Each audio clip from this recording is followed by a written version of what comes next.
കൊട്ടിയൂർ ഉത്സവത്തിലെ ഏറ്റവും വലിയ കൗതുകമാണ് കൊട്ടിയൂരിൽ മാത്രം ലഭിക്കുന്ന ഓടപ്പൂ. ദർശനം കഴിഞ്ഞ് മടങ്ങുന്നവർ ഓടപ്പൂ ഒരെണ്ണമെങ്കിലും സ്വന്തമാക്കിയിരിക്കും. കൊട്ടിയൂർ ദർശനത്തിന്റെ സന്തോഷം കൊട്ടിയൂരിൽ എത്താത്തവരുമായി പങ്കിടാൻ ഓടപ്പൂവ് സമ്മാനമായി നൽകുകയും ചെയ്യും. ദക്ഷയാഗത്തിന് നേതൃത്വം നൽകിയ ഭൃഗുമുനിയുടെയും മറ്റു മുനിമാരുടെയും താടിരോമങ്ങളാണ് ഓടപ്പൂവ് എന്നാണ് കരുതപ്പെടുന്നത്.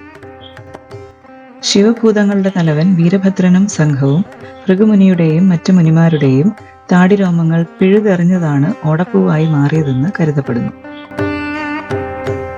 വയനാടൻ മലനിരകളിൽ നിന്നാണ് ഓടപ്പൂവിന് വേണ്ട ഈറ്റ കൊണ്ടുവരുന്നത്.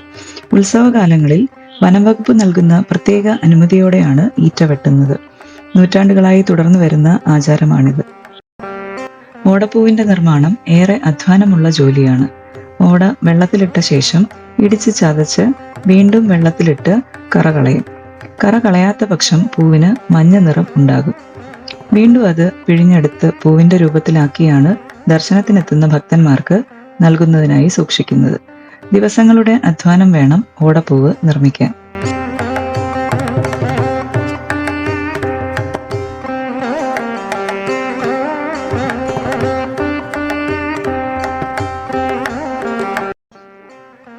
അക്കരെ കൊട്ടിയൂർ ക്ഷേത്ര പരിസരത്തുള്ള സ്റ്റോളുകളിൽ 40 രൂപ മുതൽ 500 രൂപ നിരക്കിൽ വ്യത്യസ്ത അളവുകളിൽ ഓടപ്പൂവ് ലഭ്യമാകുന്നതാണ്.